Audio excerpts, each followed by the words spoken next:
What's up, y'all? It's Nate Almighty, aka the Global Dark Skinny Ambassador, with another Rikers Island story for that ass.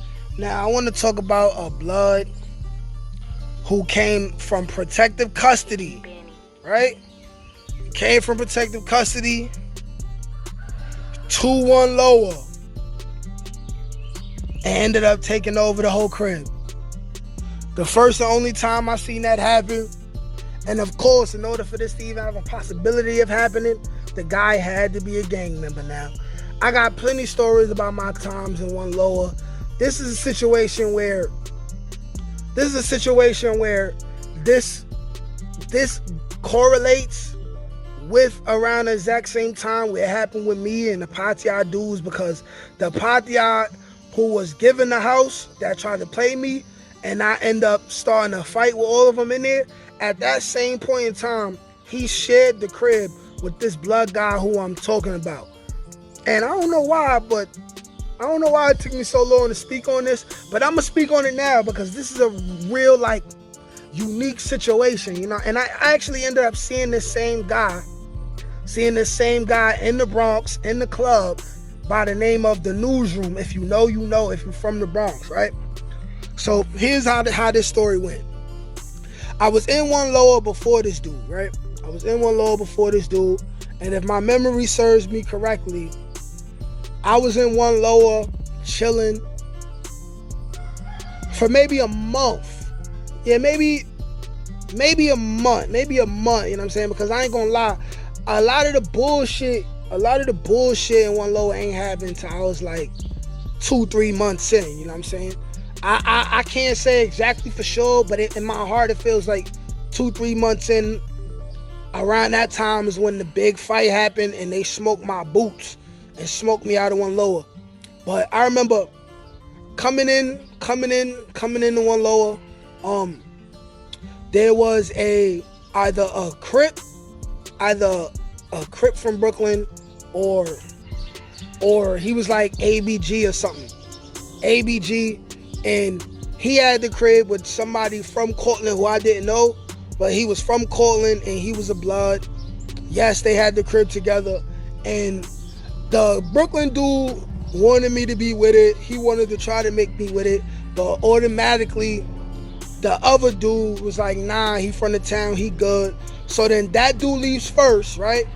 And then that's when they try to jump me in the cell in one lower. And the CO ends up breaking that up, right? So after that, that main Brooklyn dude didn't like me. He leaves, goes upstate. So now there's another dude who worked his way all the way up. He was in one lower for like 12 months. He first got there, he was kind of a day room nigga. He got his weight up, you know what I'm saying? Fighting and fighting over chairs and stuff like that. And he was locked up for a murder too. So he was the only friend of the Brooklyn dude that ended up leaving, right? So by default, the Brooklyn dude left the crib to him. So now it was him and the Monopoly dude, right? So somebody who, I remember this name because he said his name a lot. There was another dude, blood dude, named Rob Lowe. Now, Rob Lowe comes, he beats up the dude that was given the crib by the Brooklyn dude, right? Beat him up the first day. That's a whole nother story in his own. He came from like 3 Main. He seen who had the crib. He was like, I don't want it with the Patiyat dude, I want it with you. And then he beat up that dude the same day, took the crib, you know what I'm saying? That dude the dude he took the crib from, who was given the crib by the Brooklyn dude, he only had the crib for like a week, right? And I ain't have a problem with neither of these dudes, by the way, you know what I'm saying? It was basically a real recognized, real situation. Now, something happens in one lower. I think Rob Lowe and the other dudes jump somebody. So they end up getting packed up.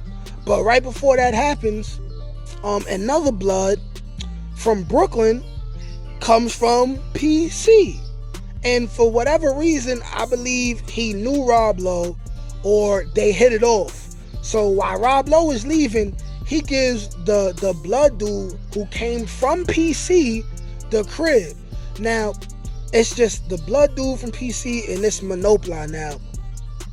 Now in a matter of days now, Monopoly ends up giving the crib to the other Patria dude who comes from somewhere else, but he had the building for Patria, I believe, right? So now it's the blood dude from Brooklyn who came from PC, and then it's the other Patria dude, right?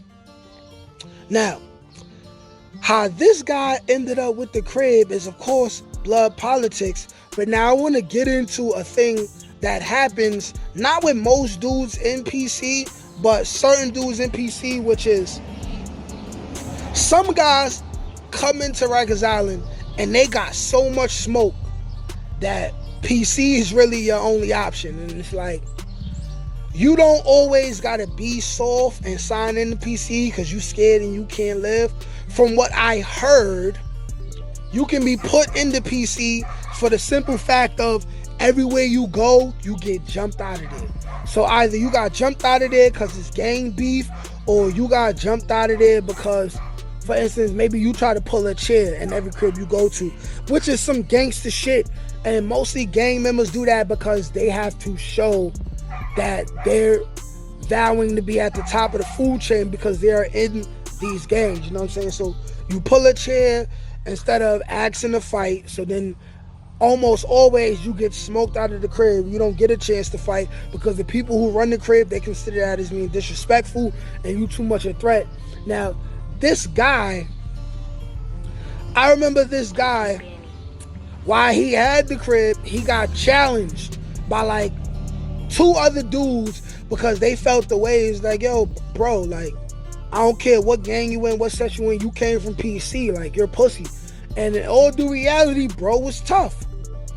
Bro fought them 2 dudes, he won, so now he solidified his position in the crib. Me and that dude never had no issues. The only thing was with this guy was that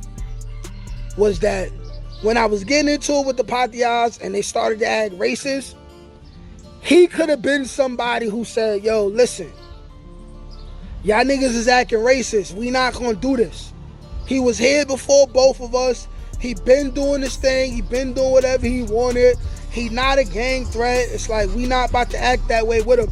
He could have did something, try to say something, but then when you think about it, he from Brooklyn. He didn't really owe me nothing, you know what I mean? He didn't have to be that diplomatic, you know what I'm saying? So when all of this stuff was going down and I got into it with the Patrias and they smoked me, he was there watching me get smoked. He didn't try to pull nobody off, putting their foot in my ass, you know what I'm saying? He didn't try to stop nobody from busting my nose, attempting to break my jaw, you know what I'm saying? And that's just another one of those lessons you gotta learn in jail / Rikers Island, which is that you met these dudes in jail. They gonna pick themselves over you, you know what I'm saying? I can understand why, you know, him being a blood and me not being blood and him getting into it with somebody from a whole nother gang over somebody he only knew for a couple weeks. I could see why, you know what I'm saying, that could be detrimental to what he got going on. I could see that, you know. I could see that, you know what I mean? My opinion on him coming from PC and ending up with the crib is like, somebody gave it to him and then he defended his right to have it. Nigga won. What are you gonna say? What are you really gonna say? You know what I'm saying? That's that story. Then I remember my first year or my second year being home, I ended up seeing this dude in the club. Now, I could have held resentment. I was in the club with a bunch of my niggas, you know what I'm saying? I could have said, yo, dude was the reason why I got smoked in Rikers Island, even though he wasn't. I could have acted like it's his fault I got smoked, and we could have smoked his boots that day, but I was just happy to be home. Yeah. But, you know, I was just happy to be home, you know, so I saluted that brother. I'm like, yo, welcome home, my brother.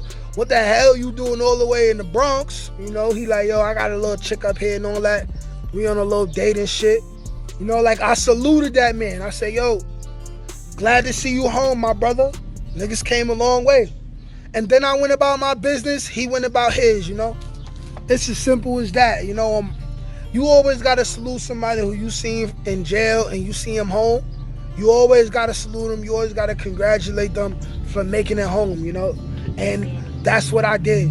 And that's the story about the blood who came from protective custody and still took over the house and fought to keep the house, man.